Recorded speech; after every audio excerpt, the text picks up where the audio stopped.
Hello, it's Patricia Warby from Alchemy Therapies, another in my weekly updates about the world of holistic health and healing, and in particular looking at emotional healing.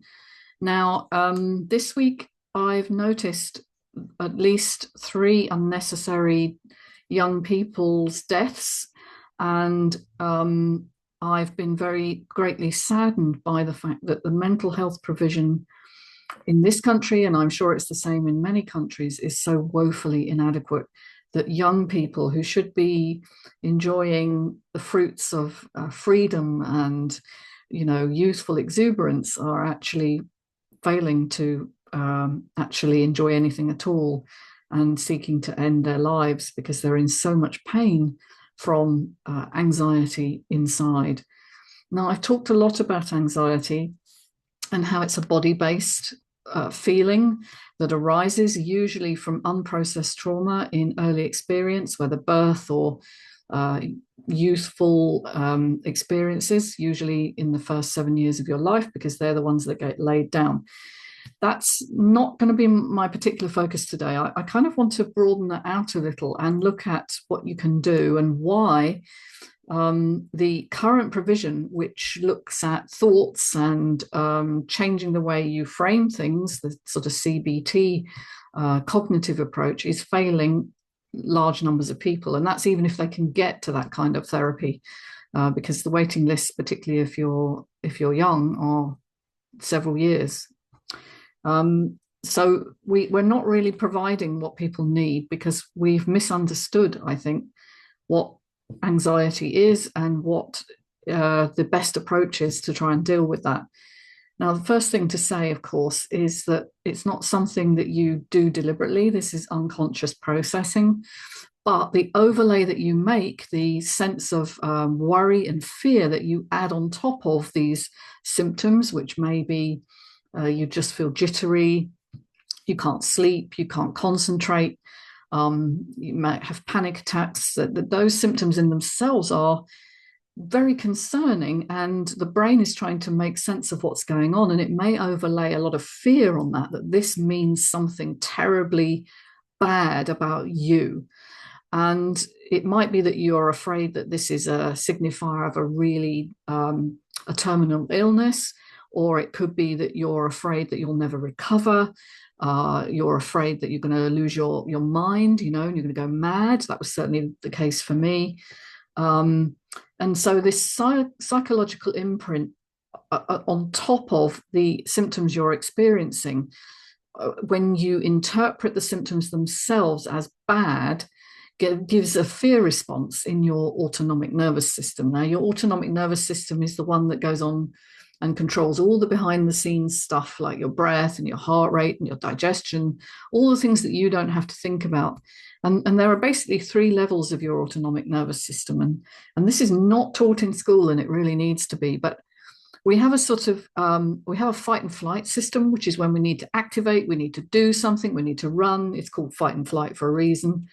And a lot of people get stuck in that level, and that's what creates anxiety and panic attacks.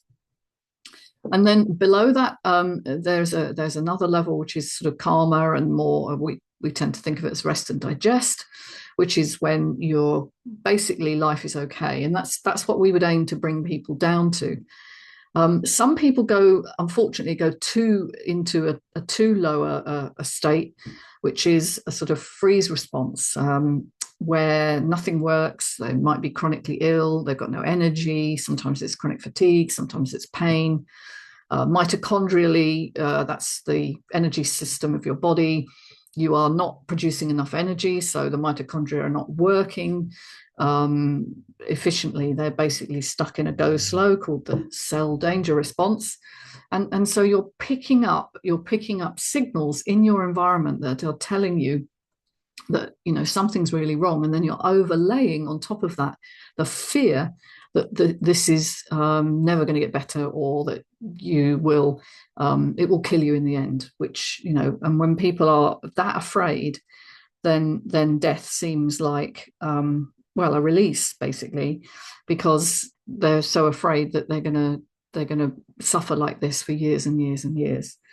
And that is such a shame, because what symptoms are is faulty feedback. They are feedback from a system that is overwhelmed. And so these three levels of your nervous system are meant to move. I have a nice little slinky here, which is sort of like a good metaphor for your nervous system. It's meant to go up and down. When you're resting, it's meant to sort of be fairly low level, and when you're needing to activate, it's fairly high level, but it should move in between those states.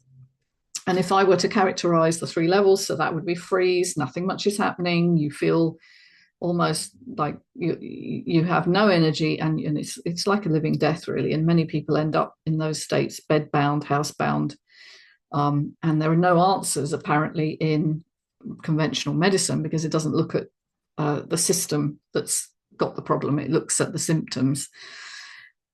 So we're trying to give you some flexibility in your nervous system. And the question, I guess, is firstly, what can be done, and why is it not done? And I think what can be done basically is you have to work through the body, because it's the body that communicates with your unconscious brain, and it's the unconscious brain that is storing a lot of the experiences that are generating these terrible symptoms. And so we have to stop being in an intellectual frame of talking about your stress, talking about your symptoms, worrying about them, ruminating on them, analysing them, because that only keeps you in this fight and flight state, and it does nothing to heal. So I think we're there because we've had the wrong approach for a number of years. I think talk therapies are brilliant for some things, but where you've got a long-lasting anxiety state, I think they're less helpful, and we actually need to get people out of their heads and into their hearts, into the heart center. And there are certain tools and techniques like yoga, tai chi, meditation, chanting, all sorts of things you can do that kind of get you into your yoga body, into your connected self. And I myself do yoga, not as often as I should do probably, but I do it. And I'm always surprised by how much it stills the mind just by concentrating a little on the posture and how you feel in the moment, and stretching and adjusting. These are very important balances to the overriding thought balance that we have now. We tend to live in a society that values thinking above anything else, above feeling, certainly. And the second question is, why now? Why are we seeing this epidemic in young people, and particularly, but also throughout society, of people feeling so desperate that they'd end their own life? And I think really we have to look at the endemic stress, the toxic load that we absorb in modern life. The pressure on most people to achieve, to prove themselves, to find meaning, when in the past it would have sort of been given to you through the natural groups in society that you would have belonged to, whether it was your job, and you were part of a team there, whether it was extracurricular activity, you had a function outside of work or school. The family structures were broader, more intergenerational. We now have often very stressed parents raising children, sometimes alone. And we're not here to blame parents, because parents do the best they can, of course. But if you had a difficult childhood and then you're trying to raise a child yourself, the patterns that you inadvertently adapted to when you were growing up are what you will use as the blueprint for the way you deal with emotional difficulties. So when things get emotional, you will revert to a pattern that you learned. And so often this communicates a sort of a stress response through the generations, which, look, it isn't purely genetic. Genetics are definitely involved.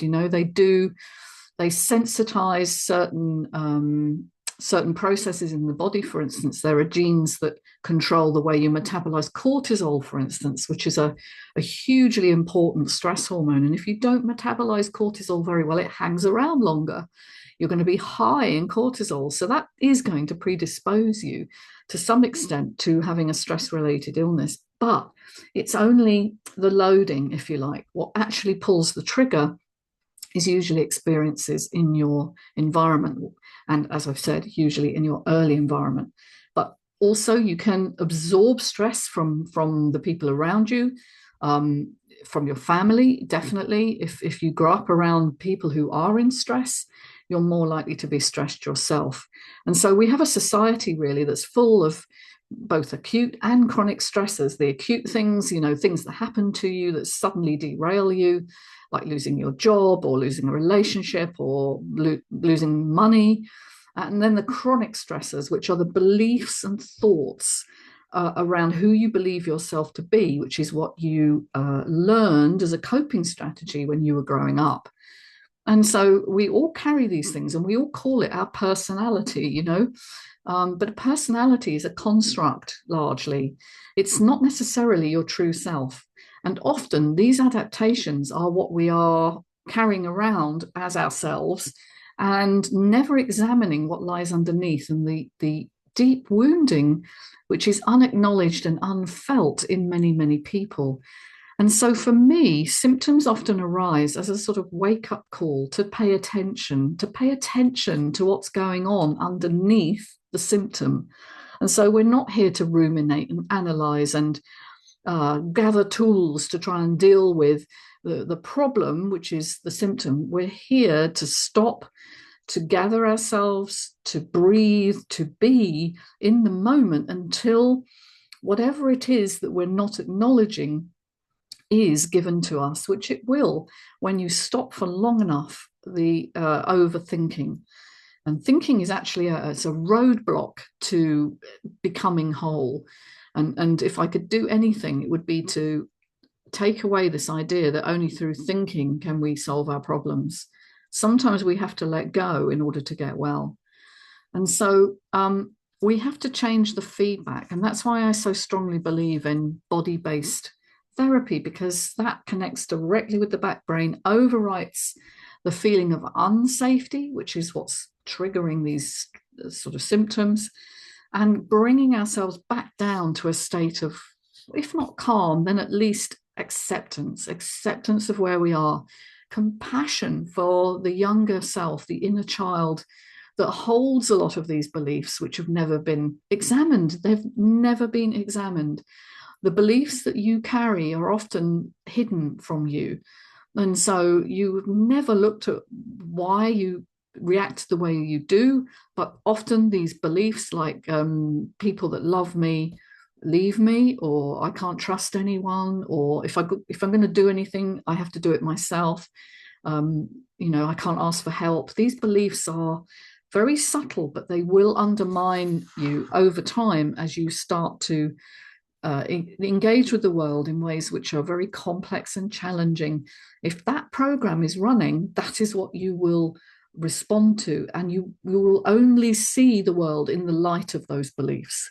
And so we have to very gently, with compassion, and Gabor Mate calls it compassionate inquiry, which I think is a really beautiful term, ask the question, what is underneath? What is going on here that I have not looked at? What is it I need to listen to from my body? What is it trying to tell me? Because it's trying to have a conversation with you.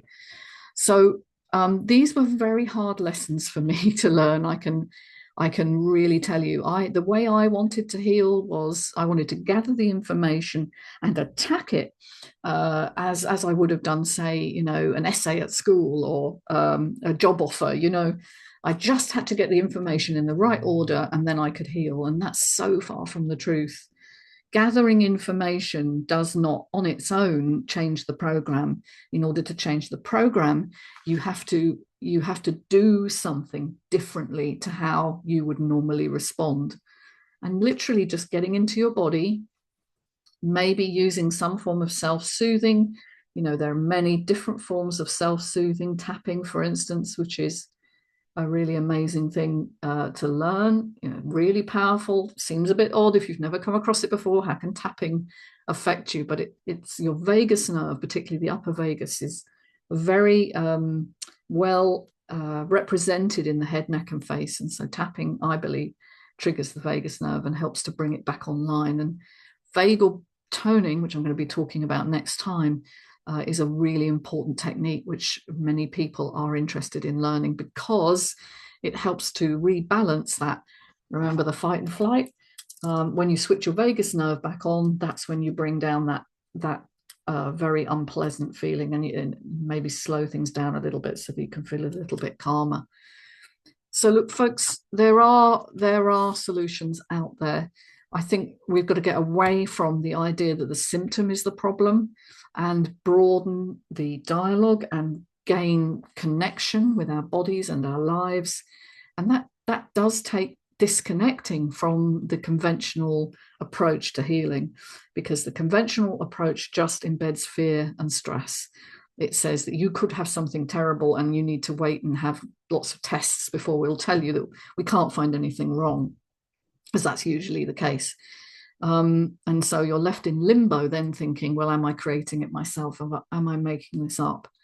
And I'm sure a lot of the young people who got to that point had reached, rock bottom with understanding what was going on with them and thinking that somehow they were to blame. Because when we overlay the blame and shame on top of what we're already feeling, that's when things start to go downhill very, very rapidly. So, folks, although I don't have all the answers, I do know that somatic work is where it's at, as far as I'm concerned. Working with body states, working to soothe a feeling of unsafety. This is what I do. I help to show people how to do that for themselves. I don't fix anyone, and I certainly don't give them, the ABC of healing, because it's different for everyone. It's an individual journey. But if any of this sounds interesting to you and you would like to explore true healing from the bottom up, then please do get in touch. Take care, everyone. You can find me on alchemytherapies.co.uk. See you soon. Bye for now.